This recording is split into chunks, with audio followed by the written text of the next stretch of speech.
Good morning, everybody. Welcome to Granite State Wood Turners. We're here with Jeff Grantham this morning in Merrimack, and Jeff's going to show us how he does his colored curly maple. My name is Bill Emerson. We have Claude behind the camera, and we're going to turn it over to Jeff. Thanks, Bill. All right, very cool. So it's great to have everybody here in the shop. I've been thinking for ages, I'm like, I can't, before we had this place built, I was like, I can't wait till I have a shop that I can actually have a Turner's Club meeting at my house, you know? So this is kind of exciting for me. I'm sorry that it's not quite as big as it could be, but I think we got everyone fitting in here okay. So we're gonna do, I got some notes here to remind myself, we're gonna do a demo today enhancing curly wood using dyes. This is based on an article that I wrote for the journal last fall. So if you guys want to ever, all the information is in here, so if you guys ever want to go back and reference, you can look this up. I think you can get it online, right? If you're a member. Yeah, so all the details are in there. Are those the pieces that won first place at the exhibit? Yeah, they are. Much to your chagrin. No, hey. Yes, they were well received last year at the Legal Hampshire Craftsman Fair. So, put this back over here. I do want to say right off the bat, this is, the coloring is something that I learned initially from Jimmy Clues. I took a class out in his studio in Las Vegas. It was the first turning class I took, actually. It was a weekend class, and he's a really great guy. And so all credit to Jimmy for teaching me how to do this initially. I don't do it quite the same as what he taught anymore, but it's based on that. So I just want to make sure that he gets due credit. So a couple of things before we get into actually walking through how I go about it. I guess just philosophically, I like things that don't conceal the natural beauty of wood. I like to try to enhance what's already there, bring it out. So the pieces that Claude was talking about are these scorched pieces like this. So, by doing the dye on the wood, you're just kind of you're really bringing out the curl in the wood that's already there. And the same thing with the scorching, there's no coloring or anything on this. It's just putting a blowtorch to it. And it creates a really nice contrast by having the matte and black versus the vibrant color and the gloss on top. But in general, that's kind of my goal with a lot of my turning, is to just bring out what's already there in the wood. And I feel like this dyeing process is really good for that, especially with curly woods, and curly woods that are lighter in color seem to do better for me. You can also bleach woods, curly woods, if they are a darker color. I've done it a time or two, and I've had decent success with it. The problem is if you use woods that have more inherent color in them, curly cherry or something like that, it gets pretty dark pretty fast, and B, you get conflicting colors. You won't get the same result putting red on a cherry as you will on a maple, because you're already dealing with a color that's inherent in the wood, and it's much harder to work with and get something that is predictable. So using woods that are high in figure, lighter colored woods, just in broad strokes, the process that I use is I get the piece all ready. You want the wood to be really dry. Get it sanded. I'm going to go through in detail the sanding steps that I use, but I apply the dyes in tandem with my sanding. So I dye and then sand, and then I dye again and move up a grade in my sanding, so it's like alternating going up. Things that you want to think about There's a couple different kinds of dyes. The dyes that I use are these chestnut spirit ones. You can get them at craft supplies. I really like these, so they're alcohol-based dyes. You can use water-based dyes. There's a ton of different types of dyes out there that you can try. What was that name again? Chestnut spirit. Chestnut. Yeah. The alcohol-based dyes are nice for two reasons for me. A, they dry really fast, and you can even speed that up by lighting them, putting a flame to them, and they dry really fast, so you're not delayed. And B, they don't raise the grain quite the same as a water-based dyes do. So for me, it's just, I found that they work good, but I encourage everybody to, if you're interested in doing this, just experiment, try out a bunch of different things and see what works for you. This is by no means the gospel. Do you use it straight out of the bottle, or do you mix it with alcohol? They come mixed with alcohol, and I just use it at that ratio. Trans tints, you would probably mix with a little alcohol because they're Yeah, because those are concentrated ones. Nope. These come just like this. They're already mixed with alcohol. And what I like to do, they're easier to work with if you just put them in a little plastic bottle, something like this. You can buy these at craft supplies too, but anything will do. Just some sort of a squirt bottle. It makes them a lot easier to work with. Or you can pour a little bit out into a cup and work with them like that. So it's good to know a little bit about just really basic color theory. How do you apply? Do you ever spray? Or? I've never sprayed. I just apply them. I'm going to show you. I apply them with just little squares of paper towels. Yeah. So just having a really basic understanding of color theory will help you a lot, because you can build and create a myriad of different colors by combining different stuff, but just basic understanding of, like, if I use blue and yellow, I'm going to get green. Like this green you can get with just blue and yellow. There's no green on it. And then you can do like variations of things. One of the things that I always do, when you'll see this, is I start with black. No matter what color I'm going to do, I like to start with black. Again, this is not a hard and fast rule. You can try it without using black first. The colors will be much lighter, and sometimes maybe you want that. I feel like using black to start with just gives an added layer of depth that is what you want when you're working with the curly woods. It's just like, it's very subtle. I sand almost all of it back, but it makes a difference. As far as number of colors, you can use as little as 2 with curly woods to get a nice variation, up to 4, I would say. Anything more than that, and it really starts to get muddy, and you just don't have the same kind of clarity. So generally speaking, 3 is kind of what I use most commonly. Sometimes it's 4, including the black. So yeah, like I was saying, just experiment a lot. One of the things you can do, like even with these lids, say I was making one of these lids and I have it on there. If you just leave this like, an eighth of an inch thicker than what you want the final thickness is, you can do a whole trial of your colors, get it sanded the way you want, do the whole thing, because you don't want to be surprised at the end on your final thickness.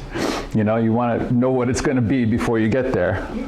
So leave it just a little extra thick. You'd be surprised how little you have to take off to remove all the color. So leave it a little extra thick, do a trial, make sure that you get all your steps and your color combinations like what you're looking for, and turn that away. And you can get 2 or 3 trials out of just a little bit of extra wood. It doesn't take a lot of extra. And when you're doing that, I also suggest keeping a little journal.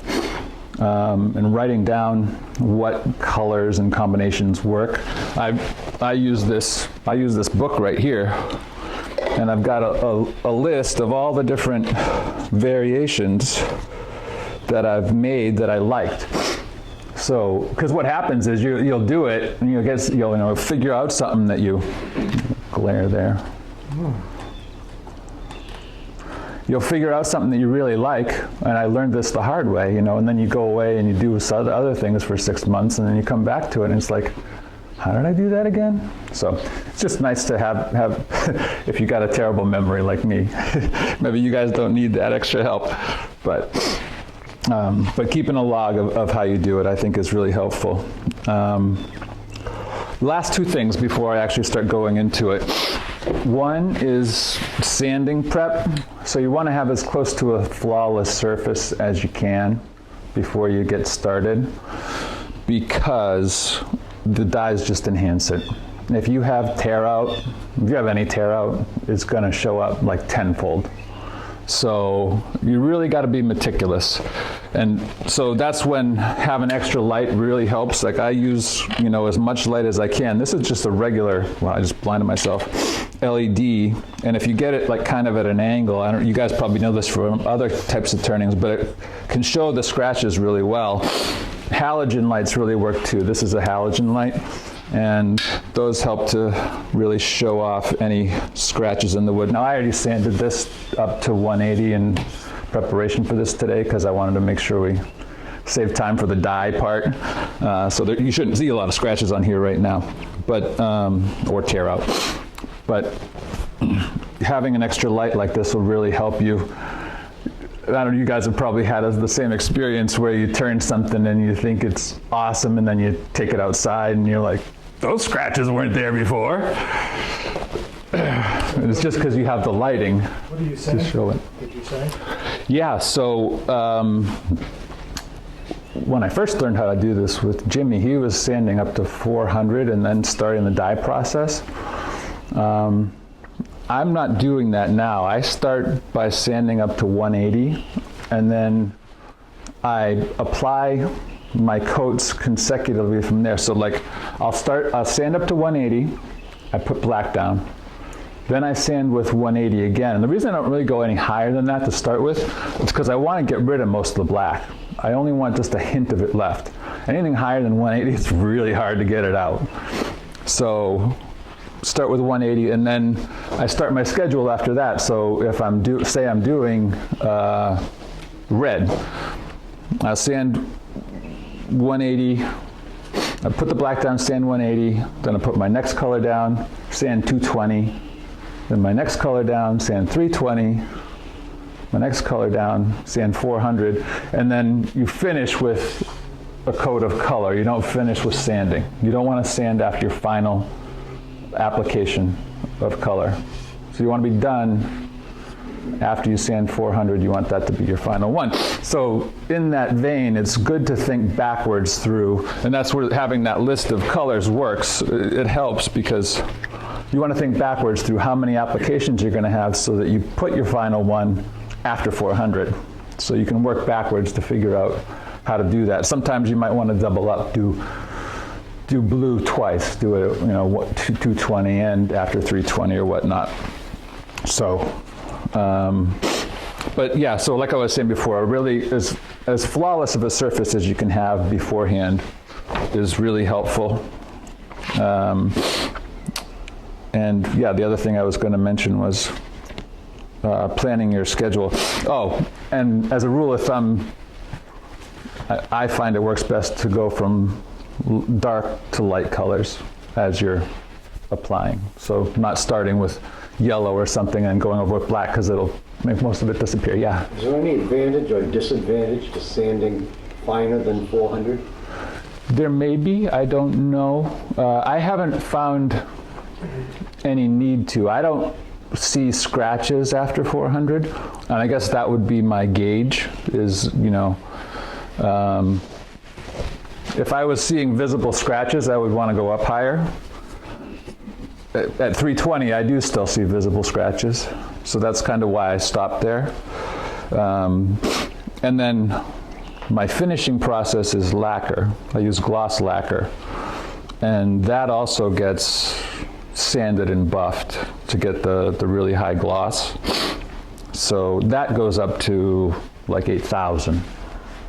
But for the color itself, I haven't found the need to go any higher than that. Thank you. Does that help? The lacquer finish. Yeah. Are you spraying that out of a can, or are you spraying that out of? I am spraying it out of a can. I wish I had a spray setup. I just don't have one yet. But at some point I will, because honestly, this is really expensive. It adds up fast if you're making a lot of them. So we might as well just talk through this now before we start, I guess. So what I'll typically do is 3 or 4 coats of sanding sealer, lacquer sanding sealer, it's just rattle can. And then I do a schedule of like 5 coats of, after the sanding sealer, I sand back whatever grit I need to get it flat. Jeff, that sanding seal is after color? Yeah, after color, yeah. So once you get to, this is one I did for my last demo. So this doesn't have any lacquer on it. So at this point, you put all your colors on, they're dry. Start with lacquer sanding sealer is the next step. 3 or 4 coats. Enough so that when you sand back, you're not going to sand through to your color. That's the biggest thing, because that sucks. So then you've got to start over again. So depending on how heavy you spray will determine the number of coats that you got to put on. I find for myself that 4 is enough that allows me to sand back with generally 360, 320, 360, depending on what you're using. And not sand through and be able to get it flat. Do you stand between coats? No. Sealer? Lacquer blends into itself, so there's no need to On the sand. Yeah, I do. I get up to about 4 coats before I sand it all. Yeah, because if you only did 1 coat and went to sand back, you'd definitely probably sand through and hit your colors, which you don't want to do. Lacquer's like shellac-based product where it'll actually melt into the previous coats. Yep. Unlike varnishes and stuff. Yeah, exactly. And then I'll start with the gloss after that. Generally for me, I do about 5 coats on whatever, the instructions are for like how many you can put down at a time in a day. I get up to about 5, and then I'll sand it back again. And the goal when I'm sanding back is to just have it be completely matte. If you see any shiny spots, then you're not completely flat, because that's where the little divots are that your sandpaper isn't hitting yet. So sand back to get it completely flat, then do another 3 coats. Let's see, there's 4, 5. Yeah, so then the final 3 coats would be my finish coats, and I usually sand that with 500. I like this stuff, the Abralon. This stuff works really good on lacquer. It comes in a 360 and a 500, so that's what I usually use for it. And then after that, you can start with your sanding and buffing. Once that's cured, you gotta wait about a good couple of weeks to let the lacquer fully cure. Depends on the environment, but it'll be too soft if you sand too soon, and then you get kind of suboptimal results. To sand the lacquer, I've found this, I can't remember the guy's name now, but there's a turner that uses these. It's called Trimite Wet or Dry. You can actually get it on Amazon. So it's a wet or dry sandpaper, and it goes from 400 up through 8,000. And so I sand with water using these to get the finish on the lacquer. And you can see they're all, I'll just pull out this little baggie because I just cut small strips and use them. And they're all color coded. So you can just sand wet. You start at the lowest one. Paper is color coded? Each grid is color coded. Yeah, exactly. Yep, and that gets you up to 8,000, which is usually pretty good. You said 8,000? Yeah. If you want to have even more gloss, or if you have a couple little blemishes in it at that point, you can use turtle wax, the rubbing and polishing compound, as a final. And even the turtle wax if you want to, but that's the process to get you up to kind of this gloss from, starting with nothing. And generally speaking, I'm not like a gloss guy. I don't like gloss. I think a lot of wood turners probably have a similar sentiment. Like in most of the stuff that I do, I don't want a gloss finish. with these dyes in particular, there's two reasons I use it. A, because I really love the contrast of the matte. I put matte lacquer on here to seal this. The matte and the gloss just makes a really nice contrast. And I feel like with the colors, you just get the best clarity and vibrancy with the gloss finish on these. So, but again, experiment. You might like something completely different as far as a finish is concerned, you know? Try out different things. That's just my preference.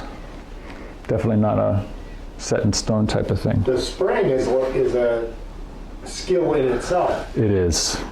I used to put on about 16 or 17 coats because it took me that long to get flat.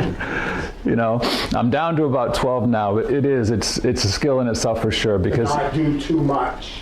or too little. Yeah. Both of them are equally unhelpful, and you can wind up, and the ambient, the air can make a big difference too. If it's too humid or if it's too cold, it doesn't do well either. So you wind up with what they call orange peel sometimes, which is kind of a little, it looks like an orange peel, the texture of it.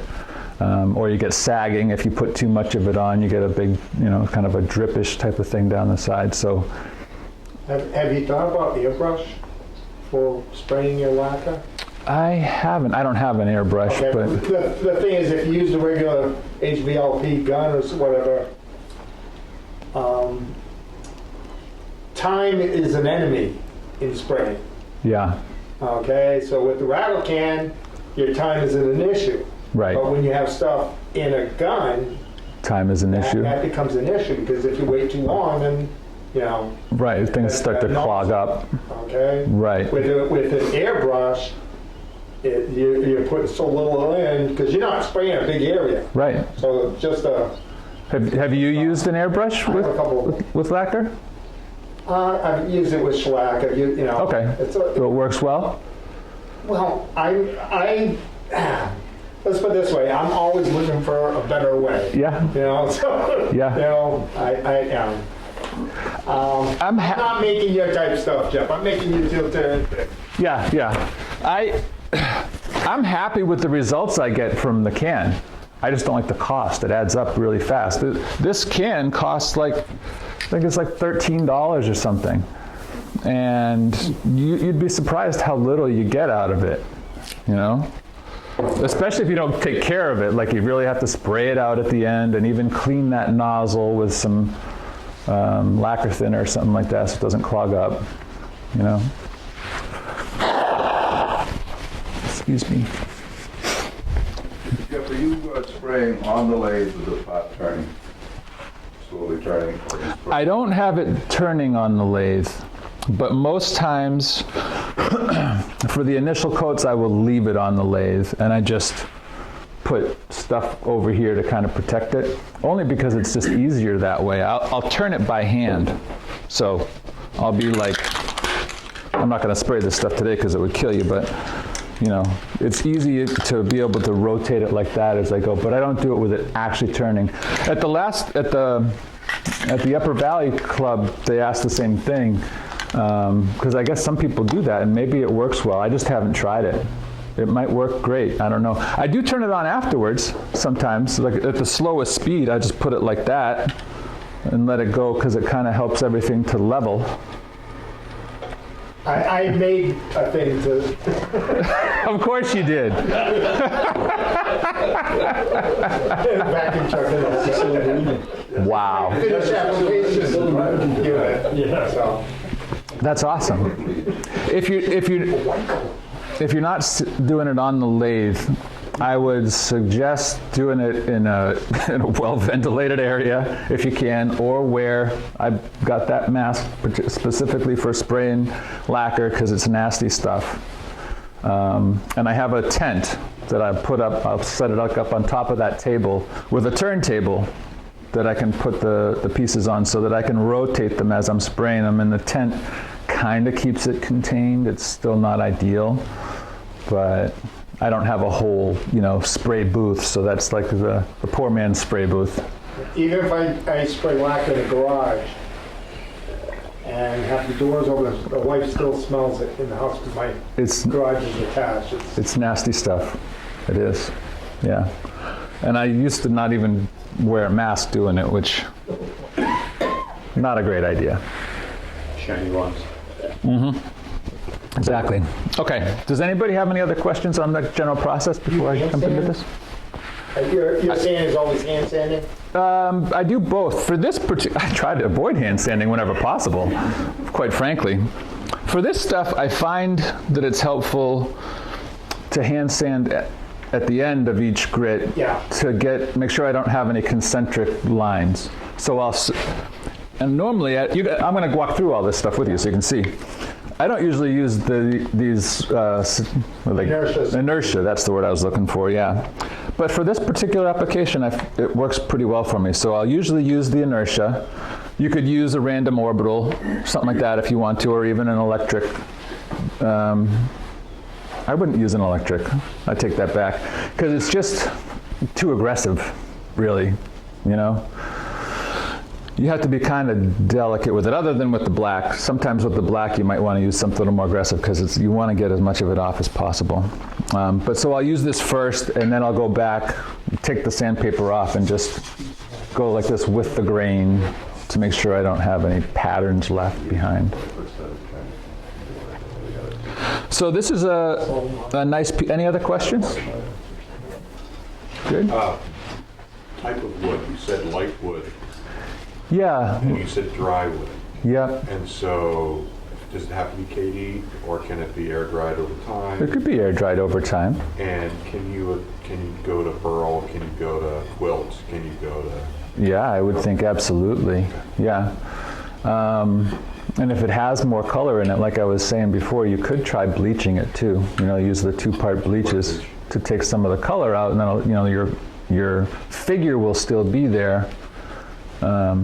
Try it on a darker wood too. Just like I said, it only requires like a 32nd of an inch to, you know, put it on. If you don't like it, just turn it back. It doesn't take up very much depth at all. Does the dye go into the grain though? It does. Will it get sucked in? Goes in a little bit, but it's just surprising how little of a depth it actually is. It's not super deep.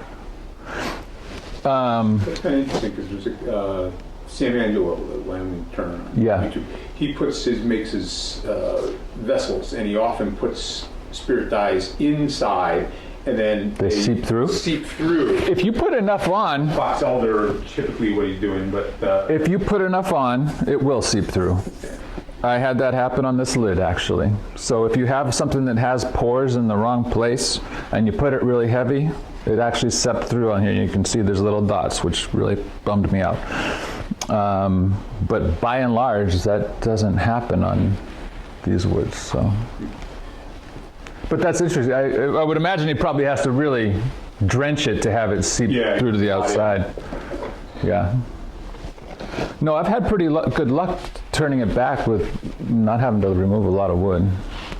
Depends on what kind it is. If you're using something that is pretty porous, that would be more of an issue, I think. You get a different effect too. Yeah. Right. Yeah, absolutely. There's lots of different types of wood you can use, but something with figure is for this particular effect, that's what you want, you know, because that's how you get the differentiation of colors. That's how you get the kind of the cat's eye effect. So, in Pennsylvania, I'm going to make this up, all right?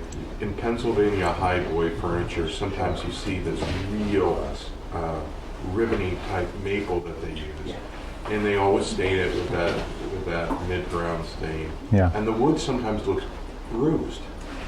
It actually looks bruised. Uh-huh. How do you avoid that in color? Do you know what I mean by bruised? It looks like dark blotchy, and then you'll get a little bit more. I think that depends on the type of wood. Like for instance, I've done curly cherry, and that inherently has kind of a more blotchy appearance to the curl. You don't get the well-defined lines like that. So it may actually be a function of the wood itself more than the dye process. I don't know. Okay. Good? Okay, so what color do you guys want to do today? We could do green like this. We could do red, like a sunset type of effect. We can do a blue. Chartreuse, yeah. Chartreuse. Blue is good. You want? What colors don't you have? That's what. Of course. Of course. It's a mistake asking. I like blue myself. You like blue? All right. Blue. All right, blue it is. We could do a, Red. yeah. We could do a blue like that. Want to do that? Go for it, yeah. All right, good. See, and I've got my little color coding thing right here, so I know exactly how I did that. You sell your phone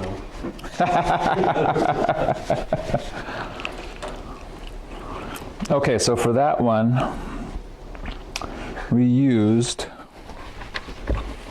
If that were my book, it'd have blue dots all over. well, that's why I wear this thing, for one. And I always do this, too, because it's kind of messy sometimes. And so for the application process itself, I'm sure some of you guys have used the blue shop towels. These things are awesome. And I just tear up little squares because you don't really need a lot. And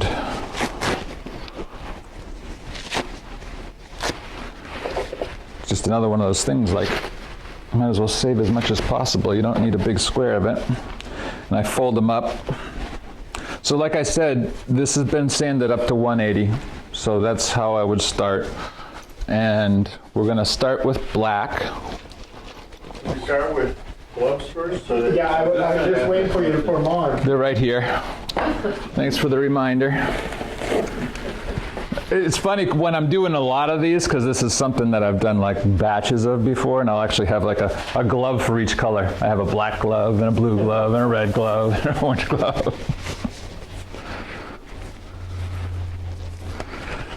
I'm going to turn this on for a second. It may create a little, I'm going to keep the glare down. So with the black, I try to put down as little as possible, honestly. Like just enough to coat it. If I go heavier with the color, it's just a pain to get rid of. So I'm aiming to just coat it as thinly as possible. And then what I'm going to do is just ignite it right afterwards, which kind of sets the color. It doesn't let it absorb too deeply.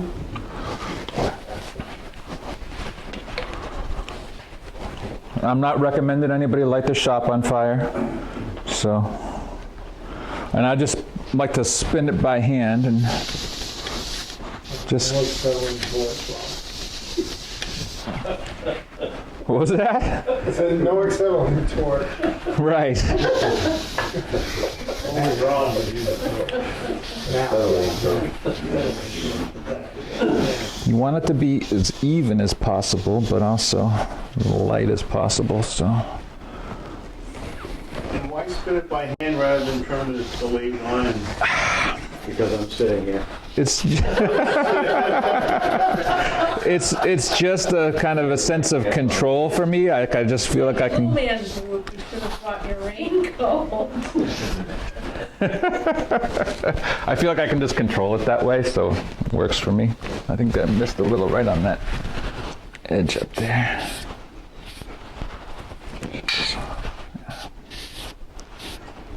Yeah, that's good. Okay. So since I went pretty light, there's probably not going to be a lot of flame here.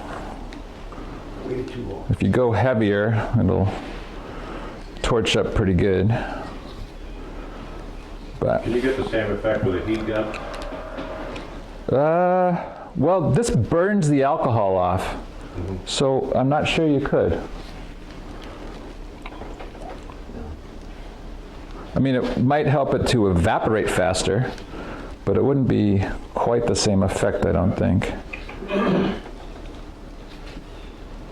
And what's the purpose of this? That's to get the dye to set as quickly as possible.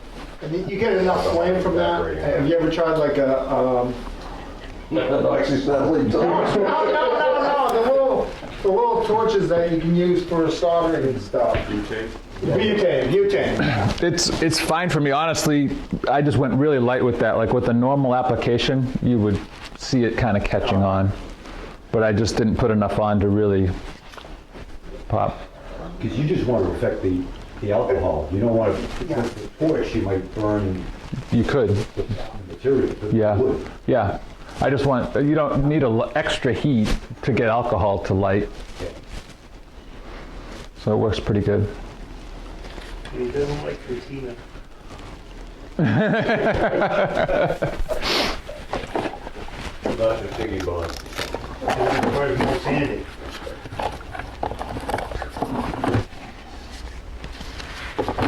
I'm just getting my sandpapers ready here.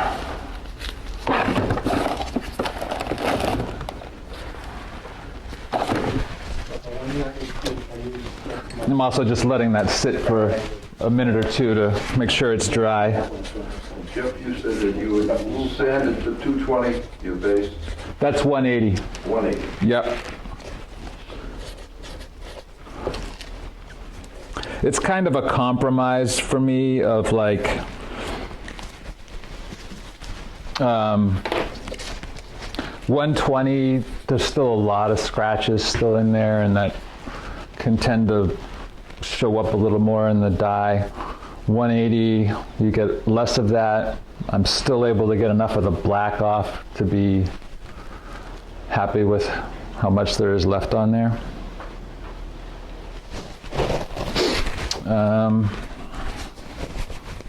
Take this off now. Really don't need two gloves on anyways, you really only need one.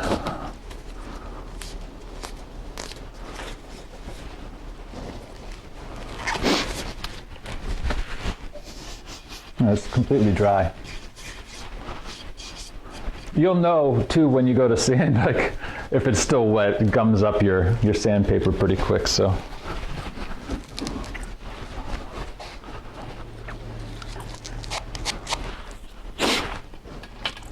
So like I said, you know, light it, let it sit for, you know, a couple minutes, whatever time frame you have.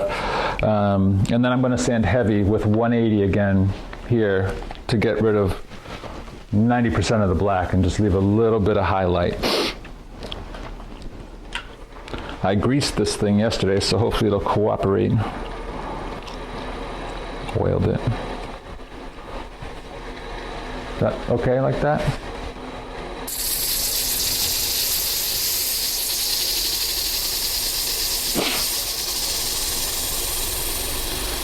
You do wind up with a little dust kicking off.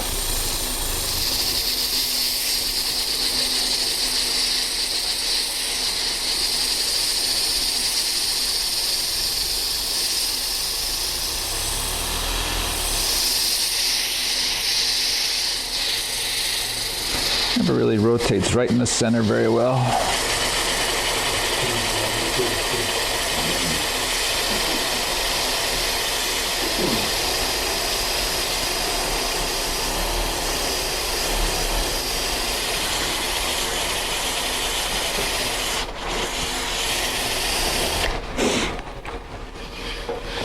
Yeah, there's still too much on there. So I'm just going to go the other direction and keep going at it.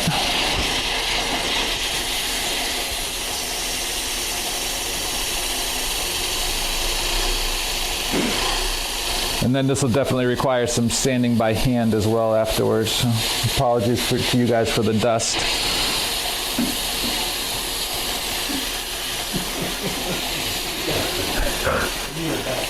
Ken. Always can rely on Ken. There's always one in the crowd. Yeah, it's always the same one.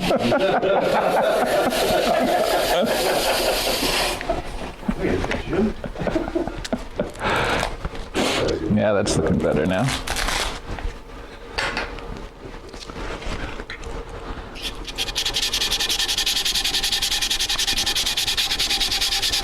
So this part of it is another thing that you can mess around with to see how much black you like to leave behind, depending on what effect you're looking for.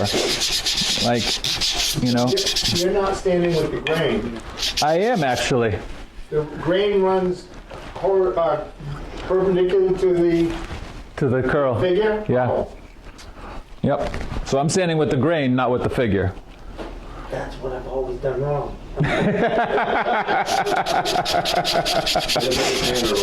I bought one.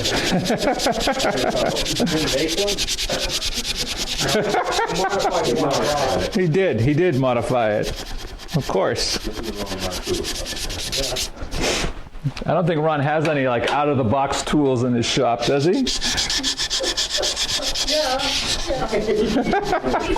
Got to think about it for a second. The thing is that brain's always thinking of how to make it better. I know. Doesn't always work that way. But no. Yeah. Well, actually, I have taken the left-hand stuff and used spray adhesive to stick it to foam stuff. But the stuff that didn't turn out to is not bad. This is Wooden Wonders, their foam disc. Phenomenal stuff. Vince's is awesome. I love that. That's where I get all my sandpaper. Yeah. Yeah. This is Wooden Wonders. Don't confuse it with Woodturner's Wonders. And don't talk to Vince about that either. Yeah.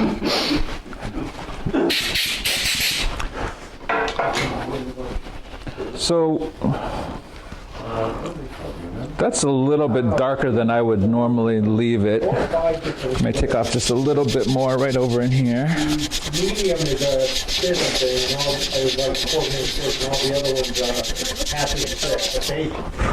But Yeah, can we come over and take a look at it? Huh? Can we look at it? Yeah, come on up.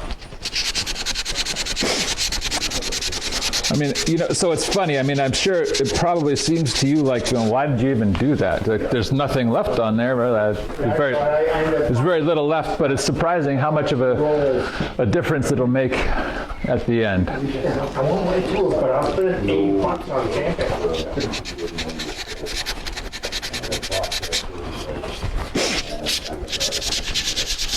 This is really like a personal preference thing, and how much you leave on.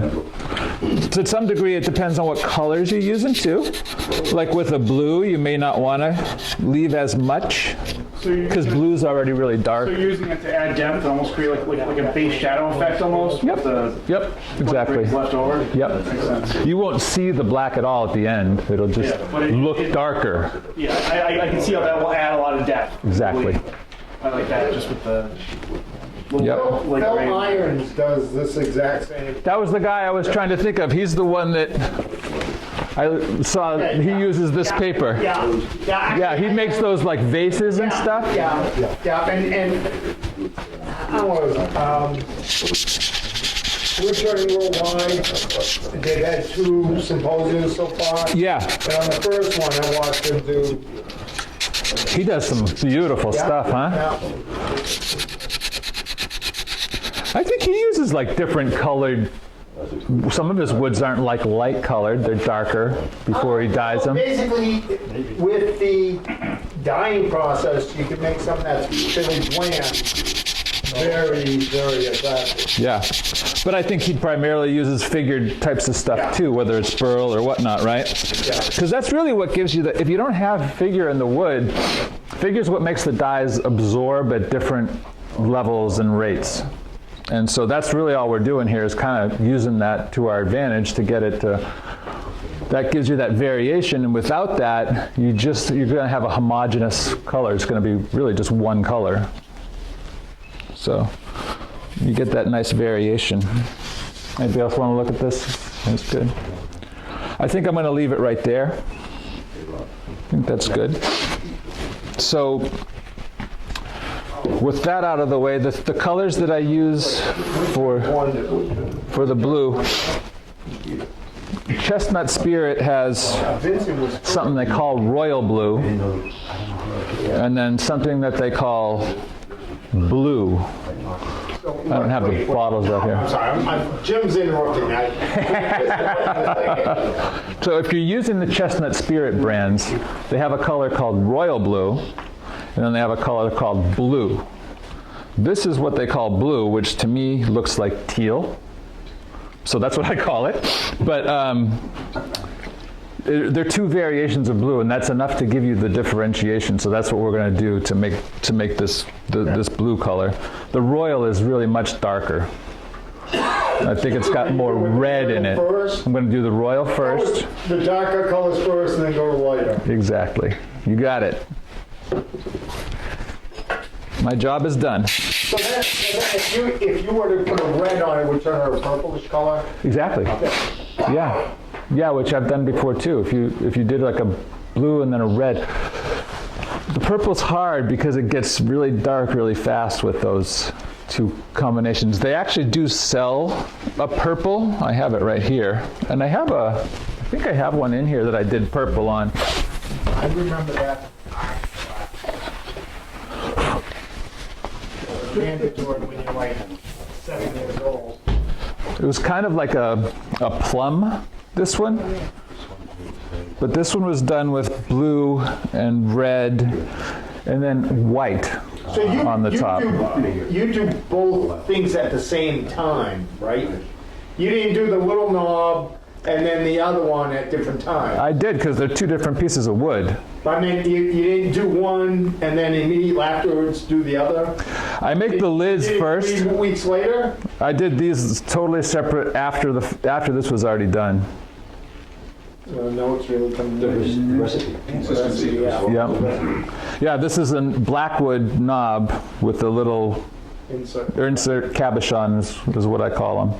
So they're done completely separately and usually after the fact, mainly because getting the size and width proportions, I want to have this part on there first to know what size exactly this is going to need to be. You can leave it bigger and then just cut it down to size, which is what I'll usually end up doing to fit it in. But so that's another thing you can use is white sometimes. If you have something that's darker than you want, you can try using white. The white is weird because it's a little bit like opaque in a certain way that the other colors aren't. So you get a little bit more of like a muddy type of effect. I don't know if you can see it on this, but it does lighten up the colors and it can give you some differentiation when they're so dark that you can't see a lot of it otherwise. So kind of, you're looking like a lavender, that's a way to get there.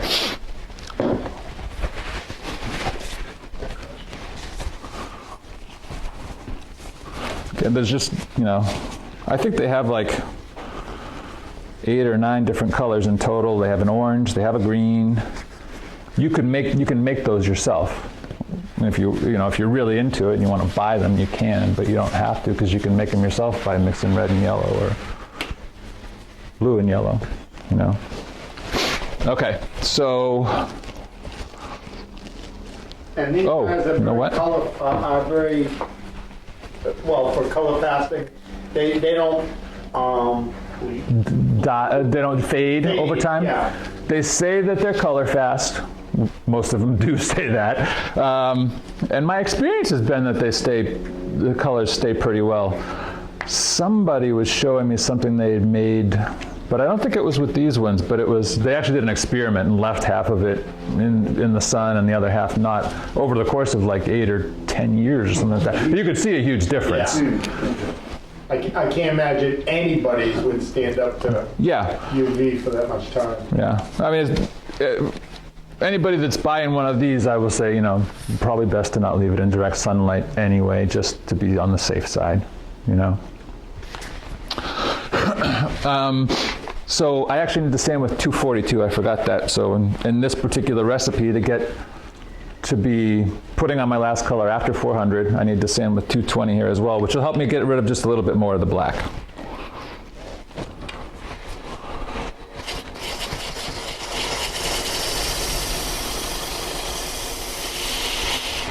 So all that hand sanding was for nothing.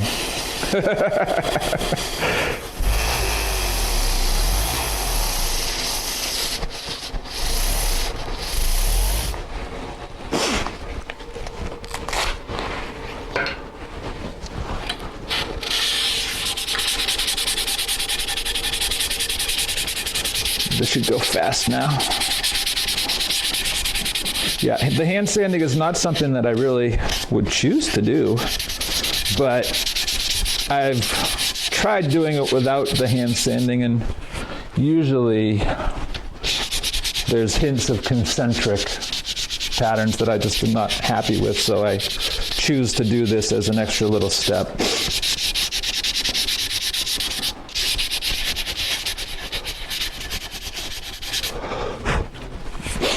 It's just, I have to put the light on this for 1 second, so.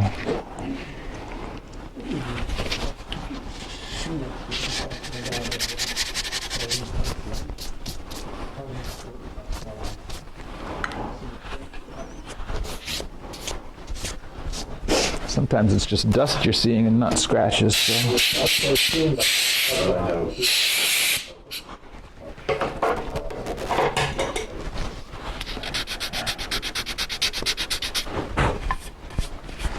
All right, I think that's good.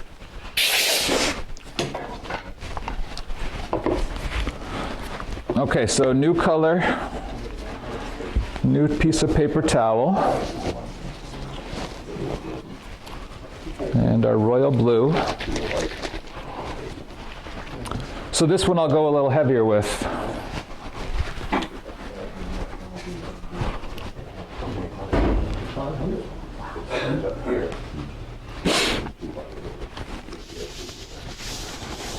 This is when you start to see the beauty here. I'll take that off so not so much glare.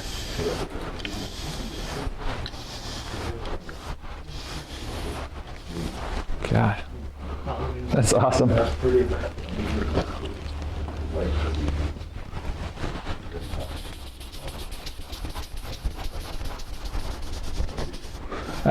My goal here is to just try to, leave as few streaks as possible, and usually I find that spinning it out like this does a pretty good job of avoiding that.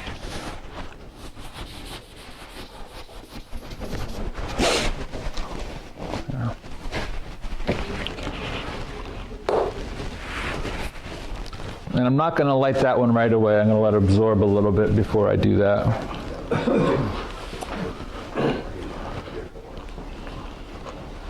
That's got some really nice curl in it. At the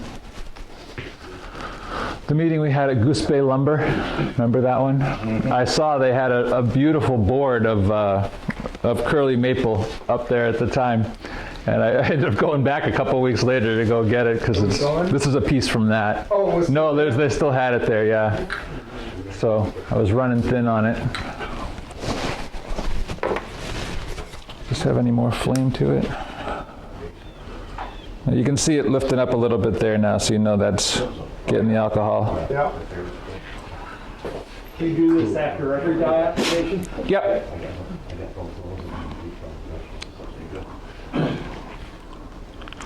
You don't have to do this. This is not a required step. You just would need to wait a little longer. Right. If you're like me, it's just fun. You can actually see over here where it's darker and absorbed more, that's where there's more flame because there's more dye there. Shout down using that on shellac.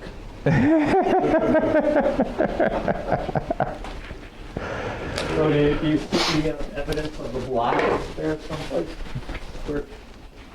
On the wood. Yep, in the streaks you can see it just slightly. With blue, with a dark blue like that, it's a little bit less apparent.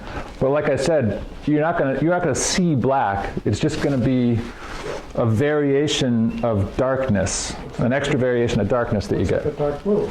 Yeah, exactly. It's a darker blue versus a lighter blue. Can you create your own colors by thinning the dye? You probably could. I haven't tried it. No. Yeah, if you wanted something of a lighter effect. Is that what you're thinking here? Because it's dark like that? Well, I know you're going to sand it, but Yeah. Yeah. Of course, I don't have any clue. Yeah, when you sand it back, you lose a lot of it. So. And can you create your own variation by hitting it hard in one place and not in another? You can, yeah. I was going to kind of save that towards the end, but I'll answer it now since we're just kind of letting that dry anyways. One of the things that with like a blue-green, it works really well. You can, you could take a sponge or something like that and just simply highlight the areas that are lighter to add a more variation. They actually make these little markers. So these come as like empty pump markers, and they come in different size tips. So I've got white in one, and I have yellow in another. This is the smaller tip, and then you can take whatever dye you're using and you just fill them with that. And then you could simply come in here and go in and highlight whatever you wanted with an additional layer of dye. Is that what you're talking about? Yeah, or stipple even. Yep. Could you put dots in? You could. You could. The challenge I always have with that, and it's the same doing this a little bit too, is sometimes it ends up looking artificial to me. It is. I know. But visually, for me, I don't find that as appealing. Again, you like the natural wood. Yeah. Don't fade it. Right. Well, you see that it doesn't quite belong there is I guess the way I would best describe it. So even when I do these things, because it kind of creates a sharp line, what I'll do afterwards is just because these are alcohol based, I'll take my take some denatured alcohol. You can spray it right on there. That's a little bit too heavy sometimes, so you can even just spray a little bit on another cloth and blend it so that you don't end up with sharp lines, because that looks sort of artificially to me too. What are those little pens called?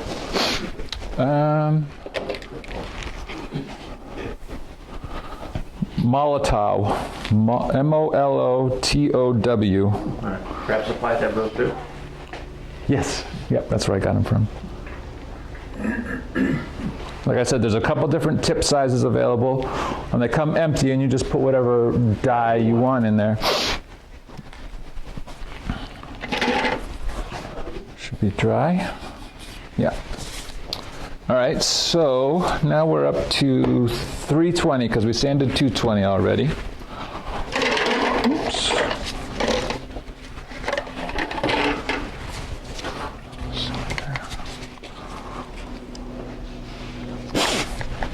So as you're going up, you're going to remove less color, obviously. With a finer grade of sandpaper, you're not removing as much color now.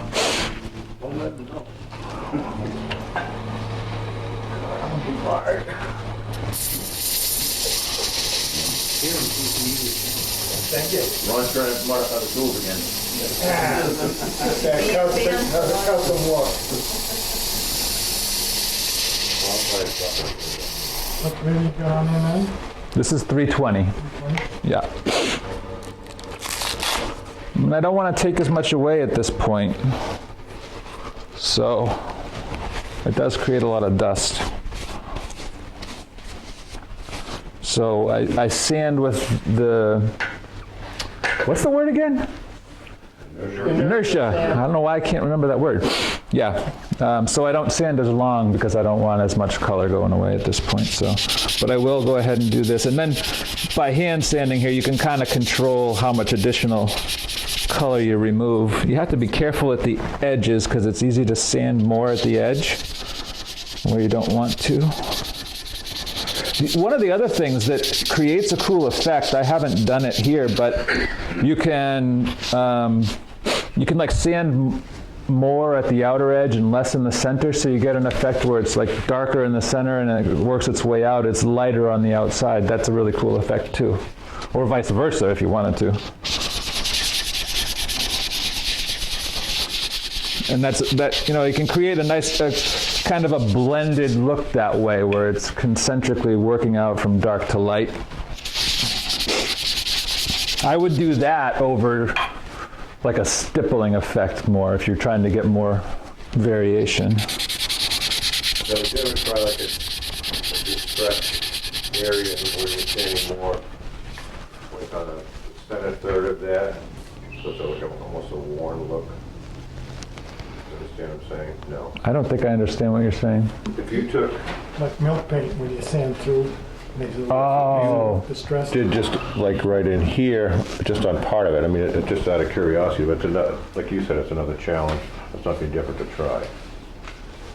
Yeah, you could totally try it. Are you just saying sand more?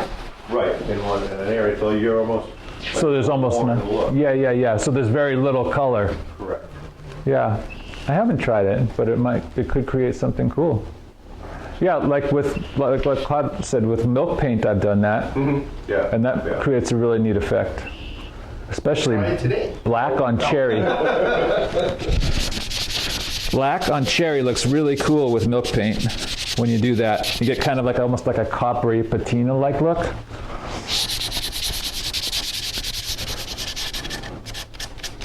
I think there's actually a chemical reaction with them that creates that, if I remember correctly.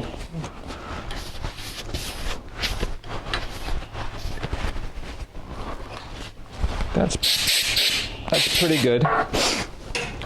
I try to get some degree of uniformity in how much I've sanded back. You know, you can see there's definitely little variation where some areas are slightly darker than others. I feel like that's okay for the most part. That looks pretty uniform, really. Yeah, that's a good view. Okay. Jeff, have you tried this is one is foam disc? For that hand sanding stuff, way easier than just a. I bet. Is it like these, like the Abralon type of stuff? It's thicker, but they last a long time. I feel like I have. I think I did try some of it at one point.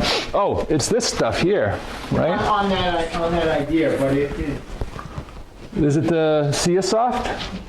well, I don't know what it is, but it's No, thicker. It's thicker. Okay. Yeah, I guess I haven't tried it. It's got the hook and loop on the back of those are phenomenal. Oh, really? As far as holding and stuff. I'm gonna have to check that out. Yeah. All right, so now we're doing teal, or blue as they call it.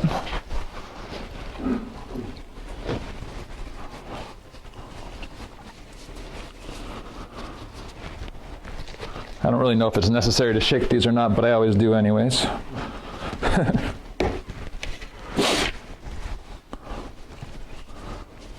think it'll be better like that.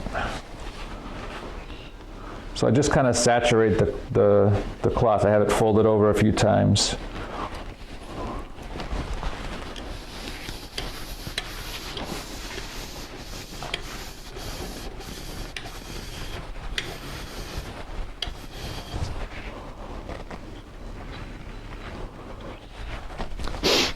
Let's just do that same thing exactly one more time.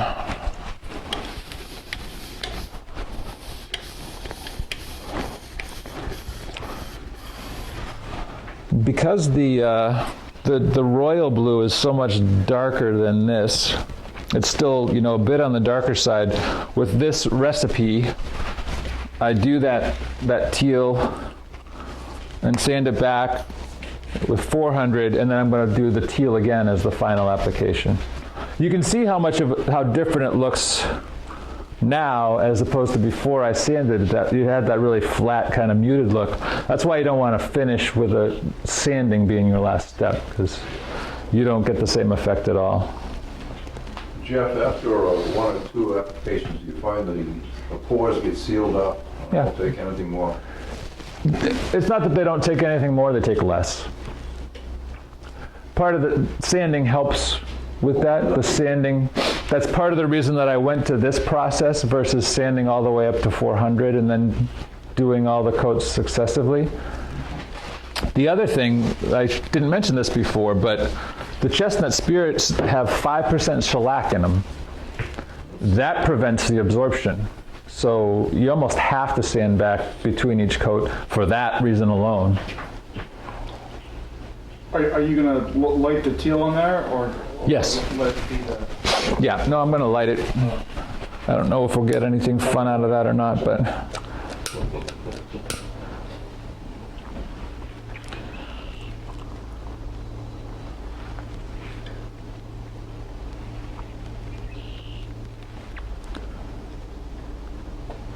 The other thing I'll mention right now, since we're at a lull here, is when you're kind of working up towards your final color, a thing to be aware of is that the lacquer will make the final color like a half shade darker.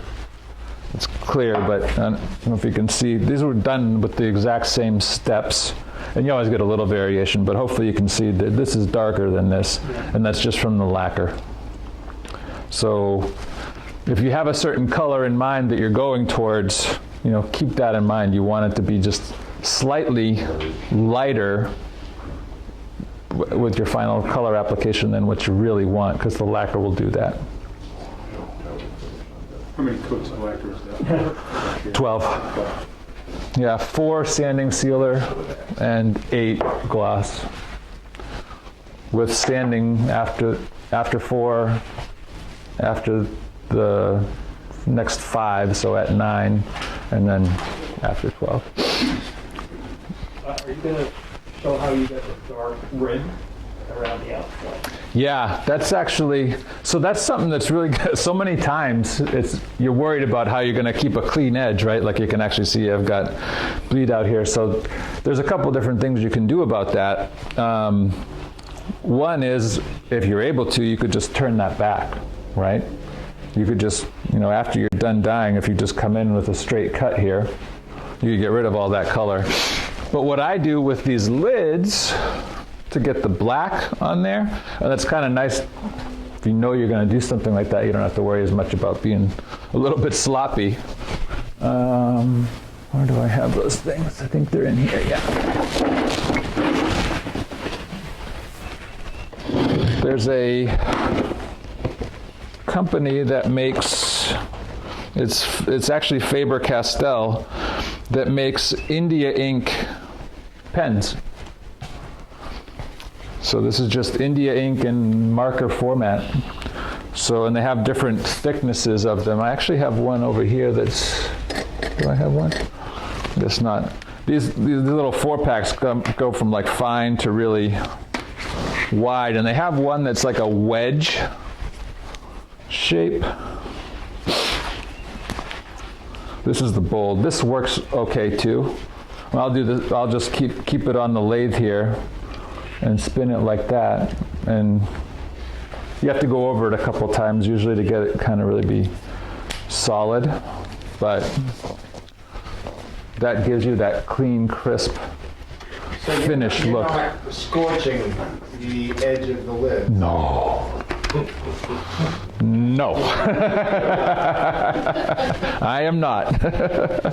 No, the only thing that gets scorched is the outer rim, the outside of these. I was thinking in my head, how the hell does he do that? Tiny thing. Yeah, I know.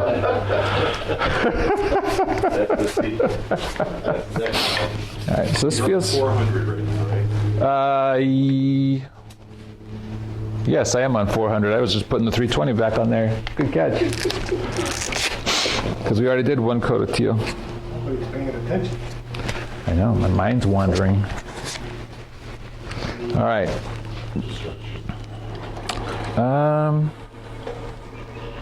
Yeah, I'll do this just really lightly.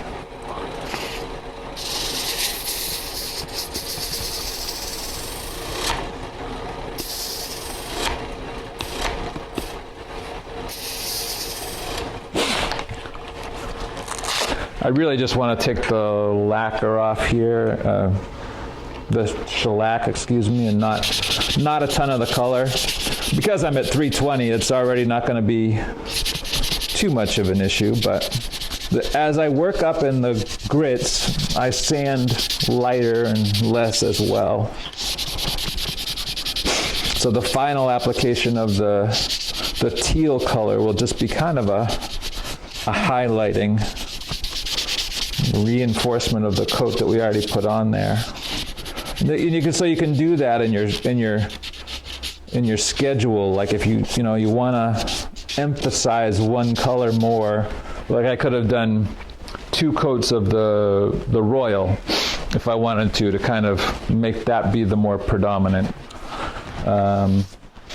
Although I might not recommend that, because with the darker ones that can often lead to really dark. But with the lighter ones it works pretty well, if you do it more with like with a red or a yellow or an orange.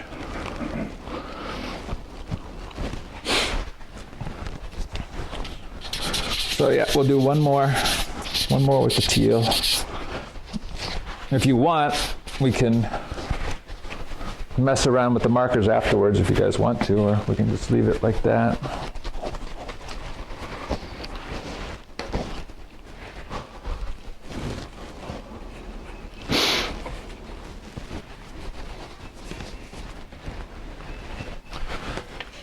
So at this point, you should be like, pretty happy with everything. You don't want to see any sanding scratches, because you're not touching it after this. Once you put this coat on, it's done.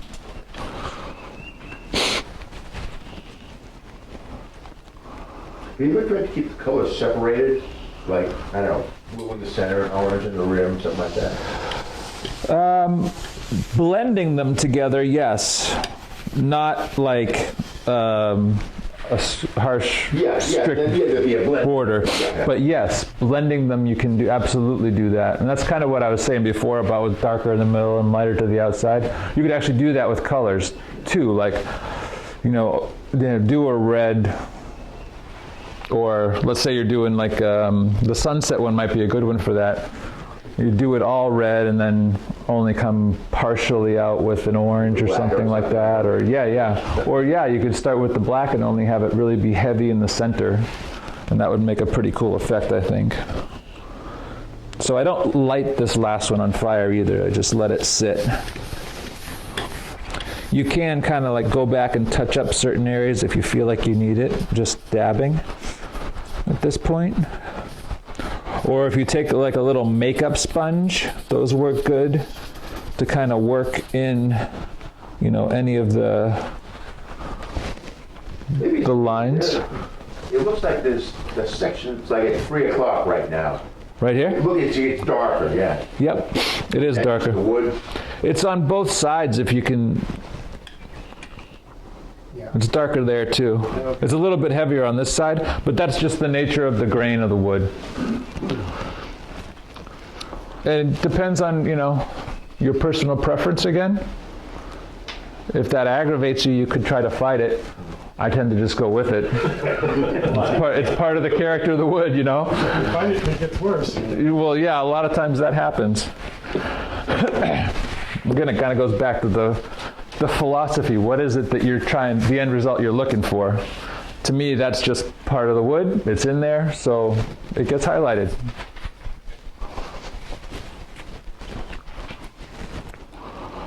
That'll dry pretty fast. Do you guys want to see, well, I guess if I use yellow, it would make kind of like a greenish highlight in these lines here. We could do that if you guys are interested in seeing that, or I think that looks pretty nice. What do you guys think? Like I said, the lacquer will make that a step darker. There's actually, it always winds up being this way. There's actually areas where there's very little absorbed. You can see the wood pretty clearly in a couple of these spots. And that's typical.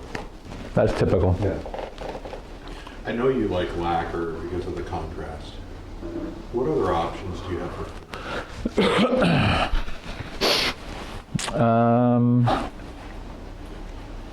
I think anything that won't react with it would be fine. The alcohol is all gone already.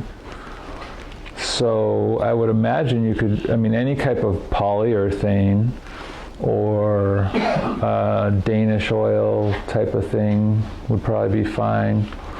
Sounds like an experiment. Yeah, I haven't tried a lot of other things. What you don't want to do, another reason that I like the spray effect is because it is still relatively easy to disturb Yeah, you won't the push it. coloring. You can't push it. If you're taking a rag or something and going across there, you're apt to get mud. So I think something that can be sprayed is your best option. Now, your sprays are all high gloss. Have you tried it like a satin on those? Yep. And how do you like that effect? It's okay. It depends on what you're looking for. Like in other things, if I wasn't doing these pieces, I like the satin look.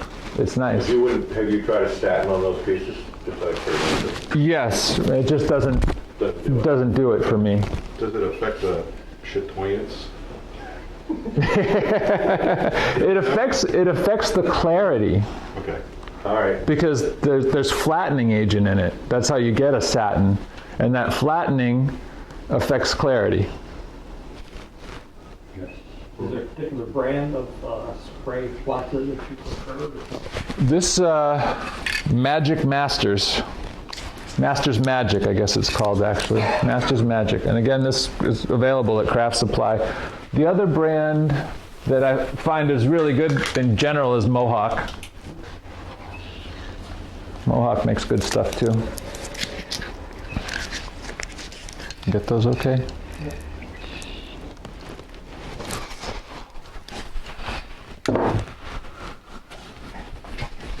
See those at Home Depot. Guys, this is dry to the touch already, so.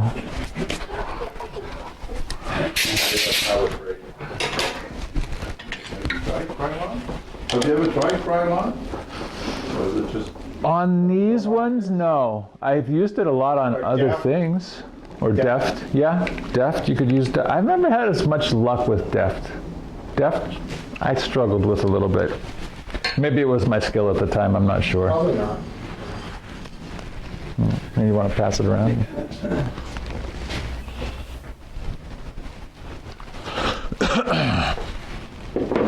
Anybody have other questions?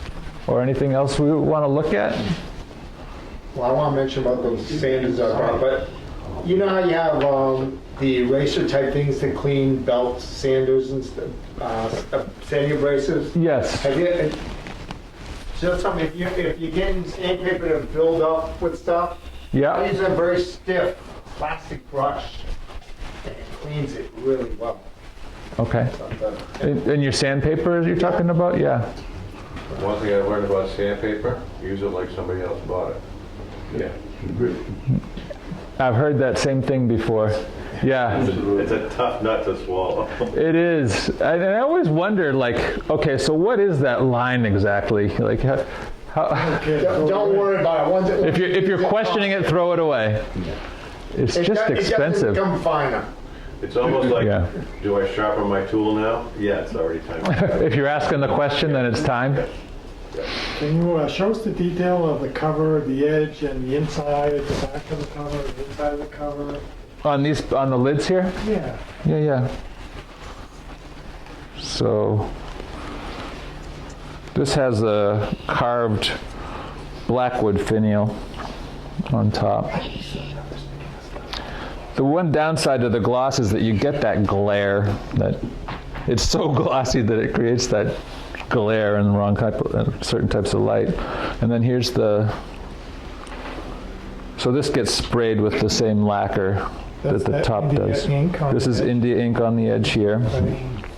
And then this one is actually unfinished underneath right now. I have not got to that step yet, but it will get, typically I'll either use Danish oil, or lately I've been using General Finishes High Performance on the insides. Is there a reason you don't continue with the lacquer? I don't want the shine underneath. I want it to look natural inside. There's a kind of an impact that you get by seeing that, like, oh, that's actually just wood underneath, you know? So I try to leave it as natural as possible as another contrast.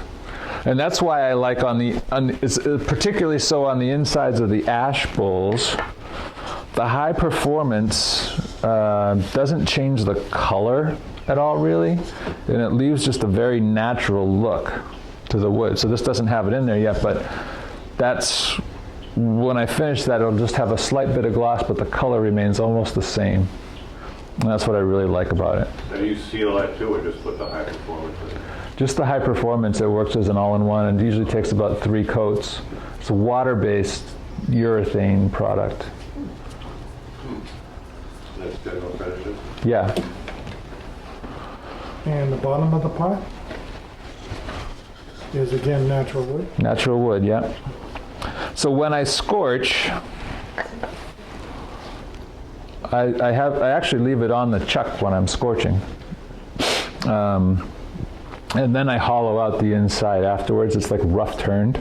So I'll do the finished turning of the inside and then flip it over and then turn this back to get a clean edge. Because when you're scorching, you wind up with kind of a, part of it looks scorched, part of it not. So I want a nice crisp edge around the bottom. So I'll just turn that clean. Do you scrub it after you scorch it? I use a wire brush to remove the grain that's in the soft grain parts, because that's what gives you the tactile ridges. Do you use any fluid when you do that? Do you like scrub it with water or anything like that? No. I do it while it's still, as soon as I'm done scorching, while it's still hot, I scrub the whole thing, and you have to be careful to go with the grain on that too, because you get scratch marks if you don't. Use a brass brush on that? Yes, yep, I use these, was that good for the show and tell?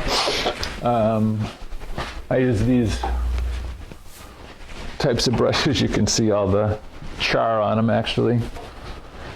If you then come back and touch it up, like will you remove the, you obviously have that great grain, that raised grain, Yeah. but you may have affected the darkness. No, I guess I'll give away the secret. There's a secret to that. You don't have to give it away. Don't give it away. No, it's fine. It's fine. There's a product that I put on afterwards that is what really. It's right. When you scrub it back, it looks kind of dark brown. It doesn't really look black. Right. While it's still hot, after I've brushed, Howard Feed and Wax. This is a Jimmy Clues thing. And probably yell at me for giving out a secret, but and just hit the whole thing with this, and it turns it jet black. What is it again? It's Howard Feed and Wax. It's beeswax and orange oil, and it's strange. I've always wondered, because you hear that like you shouldn't put a finish on top of any type of wax. I spray matte lacquer over this, and I've never had a problem with it. But this is what, you leave some of the char after you brush it, don't blow it all off. And that char blended with this just turns it a gorgeous black, consistent black color. If you take too much of the char off, you get the black and a nice golden hue to it.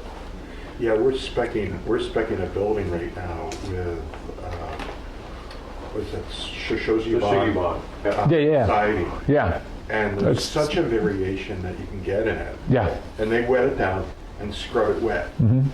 But you get all sorts of different types of hues, so you really have to be there and pick the board you want. Yeah, this is very much a similar type of process. Maybe not all the steps are exactly the same, but it's the same general concept. And by doing it while it's still warm, it really sucks it in, and it absorbs it, and it dries super quick. And then you can hit it with matte lacquer almost immediately. Not quite immediately, but real close to immediately. Can you explain how you do the inside of your covers? The inside of these? Turning. So the inside is actually turned first. Okay. So I'll have it sitting, as a piece of wood. I'll rough turn it this way and leave a tenon on here. And I flip it over and hold it in the chuck here. And I turn the whole inside of it to finish and sand it and everything. It has to be done after the pot, so that I can get that fit correct. So I'll do the pot first. This is not the right lid. So I'll turn this down to fit that.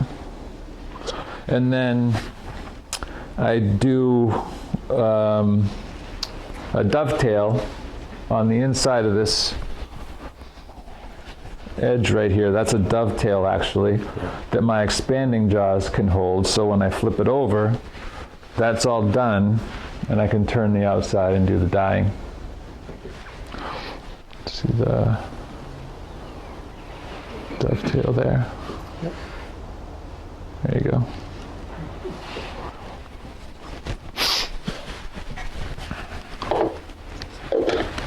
When you do the scorching, are you using your little fire starter there or a Propane torch. It's just a cheapie. You can use MAP gas or propane gas.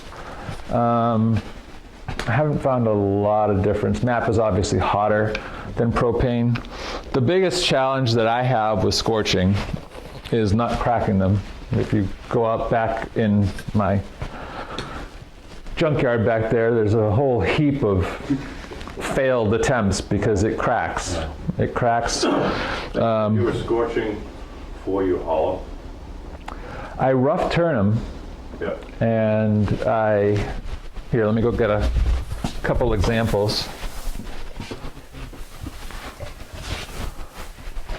I've found that the biggest enemy is moisture in the wood, because that, before you scorch, because that's when it's gonna shrink faster. There's more stuff in there moving faster. So I rough turn the pots, and then I dry them in my kiln, and I try to get them. That's a refrigerator kiln. Sorry, you guys are like, what are you talking about? That was your beer storage. I thought it was a beer. I know, it would be wise. It's actually not a functional refrigerator. Have you ever seen the refrigerator kilns? It's great, and it works really good. So I can get these down to like 6% moisture, which is what you really need. That's when I've had the best luck. I still, it depends a lot on the wood. For some reason, there's different types of ash, actually, and some of them seem to hold up better than others. Some of them, it depends a little bit on the profile of the shape, how much stress that creates when you're scorching, I think, actually. So you would chew up the outside, then scorch it, and then turn the inside. Yep. So after I dry them, they're rough turned, and I leave them like 3/4 of an inch thick. Just follow the same rules of thumb that you do for bowl turning, like rough turning. So I'll turn the outside, sand it, scorch it, and then turn the inside down to finished thickness. The benefit of that is that the scorching does create some warpage. And by finish turning this afterwards, I can get a true circle on the inside for a better fit of the lid. Whereas if I didn't do that, it would be warped and the lid would never really fit very good. Yeah. Does that answer it? That's the scorching part of it, and the cracking issue is like it's an ongoing battle. I thought I found the perfect recipe, and then I realized I hadn't. So I'm still experimenting. On a lathe, do you have it spinning? No. Have you tried that? Nope. Tell me how it works. Try Bill, let us know. Oh, I have done it. That's why I was asking you. Did it work? The only issue I found is it's an inconsistent burn. But even turning it by hand, the wood has different densities in turning it. So that's that's the one key to burning or scorching, is knowing, okay, where it's a tighter grain, you're not going to hold that torch there for, we'll say, 3 seconds. You only need 1 second. Yeah. For the rest of it needs 3.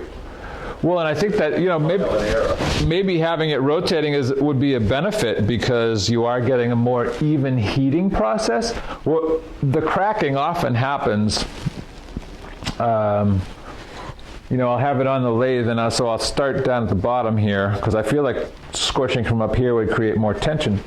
I don't know. And so I'll get, part of this I scorch like really, really hot. So to get that really black consistent black effect, you have to get it to where it's like almost catching on fire, and the soft grain is like a cherry red. So it's you know, it's putting a lot of pressure on the wood. And so once I get up around this bend, a lot of the times is often when I'll start to hear that. And I'm like, ugh. Between charring it and, let's say, dyeing it black with like India ink? Yeah, you can. So, you know, I got the sandblaster in part because I thought I could get a similar effect by sandblasting. And you do get a somewhat similar effect, and then you could dye, you could use like Fiebing's leather dye. It gets a really nice jet black type of effect. It's similar, but it's not the same. And I don't know. Texture, right? If you're going to dye, you have it smooth, and the summer wood and the winter wood are going to stay the same. Whereas when you burn it, the summer wood burns more deeply, right? Because you've got there's almost a two-dimensional effect to that, to the black part. You can, yeah, you can see it's almost like you can feel it, right? Oh, you can totally feel it, yeah. So in essence, by charring, you're relieving the grain. You're adding that extra dimension. It's not just color now, it's also... So, have you It's tried texture. that grits? Take your finger across it. Sandblasting? Yeah, I have. I've tried to use like the most coarse stuff that I can, because it's Black beauty and then... ash is a hard wood by nature. Maybe an open grain that's not as hard as ash would work better. I've got a piece at home that I'm playing with. It's catalpa, and I made a twig pot out of it, and just taking a Dremel. Standing right in front of the wheel. camera. A wire wheel? Not a wire wheel, because the wire wheel's too aggressive. They're like a plastic wheel, and you just take it, you just chase that grain around with that wheel. It's a great texture. Yeah. And I've done it a little bit with ash, but ash is kind of hard because of the grain. I did something similar to that, pulling all the different experiments out. So I did something like that with the wire brush, and you can get the effect there. So you actually get the pattern of the horizontal line. There we go.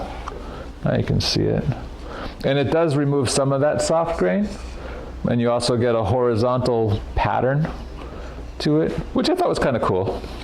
I may try to do more of that at some point. I have a couple pieces like that. I like them. Yeah. People think, oh wow, you can feel the grain. There's a tactile effect as well, and that's what I really like about it. I think it's scorched close to the bottom. When you're on the blade. It's still got the tenon on it. Yeah, it's still being held in the chuck by the tenon. And then when I flip it over, I turn all that stuff back so that you can get a nice, clean, crisp edge. And you know, the chuck doesn't get hot when you do. It does.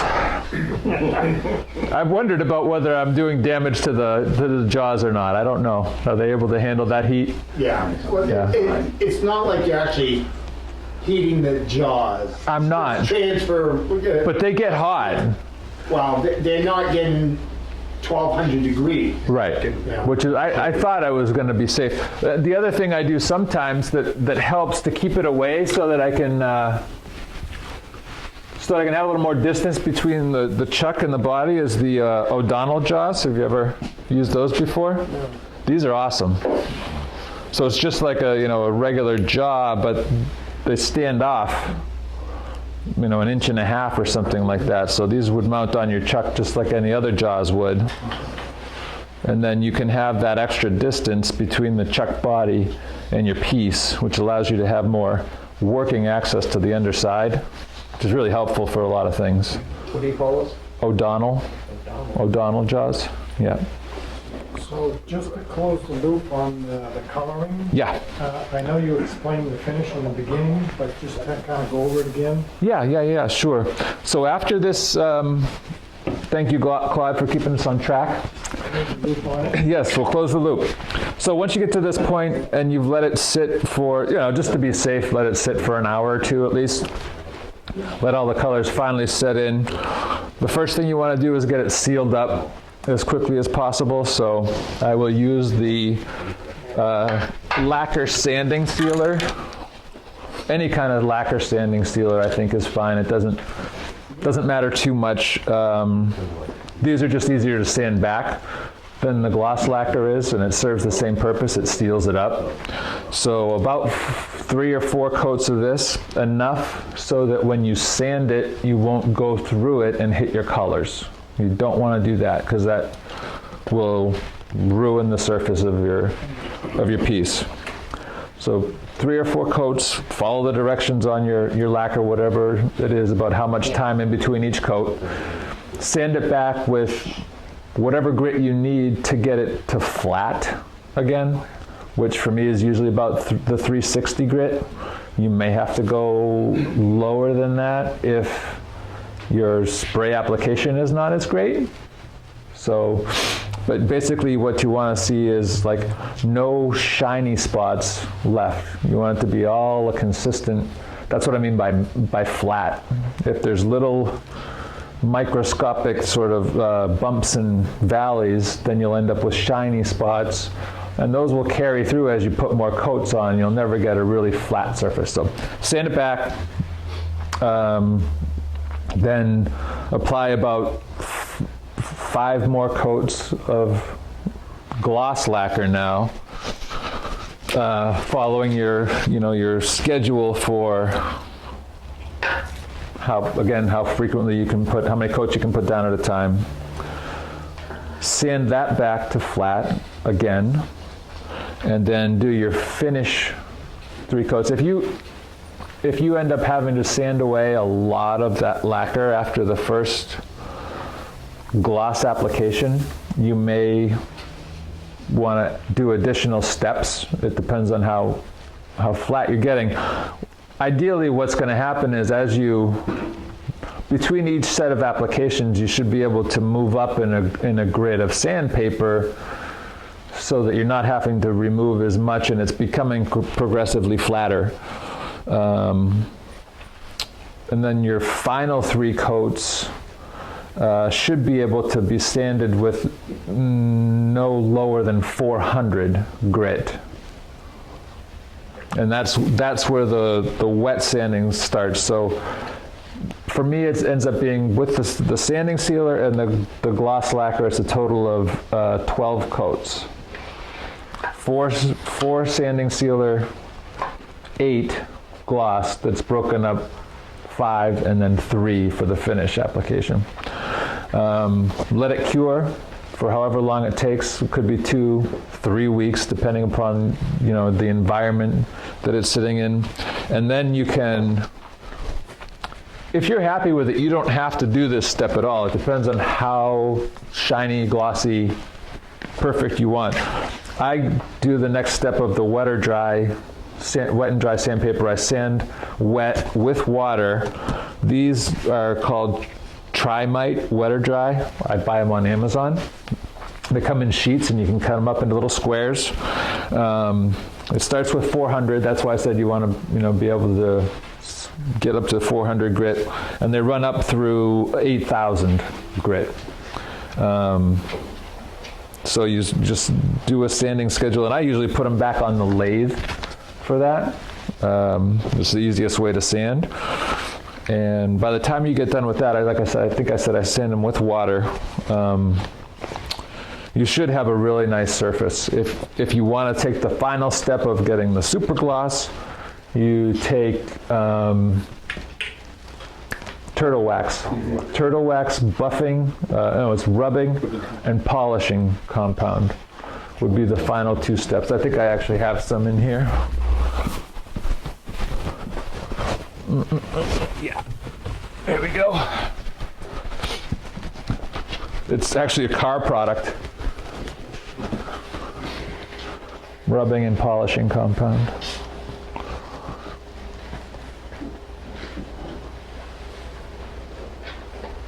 You can do that with a soft, lint-free type of cloth or something like that is what you want to do. And at that point, you should have a really nice gloss surface. And I think that's it.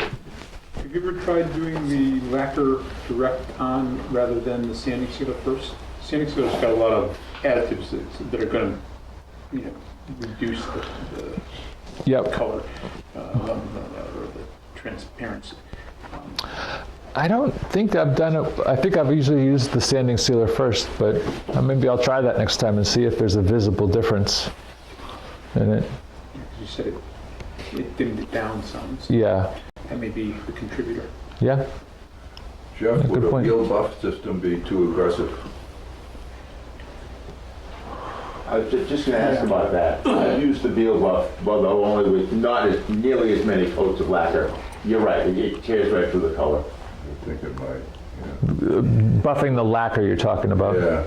Yeah, I don't think I would use, The rouge would be. yeah, the rouge would definitely be Even the too white- rough. Even the white diamond would be, Yeah. it's way too easy to buff right through the. Yeah, it takes it off. How about just the wax? Just to clean up the gloss? The Beal wax. He Buff doesn't have enough the wax. gloss, Jim? Yeah. There's not enough gloss? Just using the wax, yeah. Yeah. You could totally do that. I think I've used that before. I think I've tried that on a couple of pieces of lacquer, just to buff the final surface with just the wax. Yeah. But you gotta wait that 2 weeks, as you said. Yeah. Or at least. Right. Yeah. Yeah, that's gotta be very cured, very well cured. before you does. touch the wax to it. Yeah. Any high-speed wheel. Yeah. Yeah, I would be leery at that point because I would. You put a lot of time in at that point, you know. That's how much.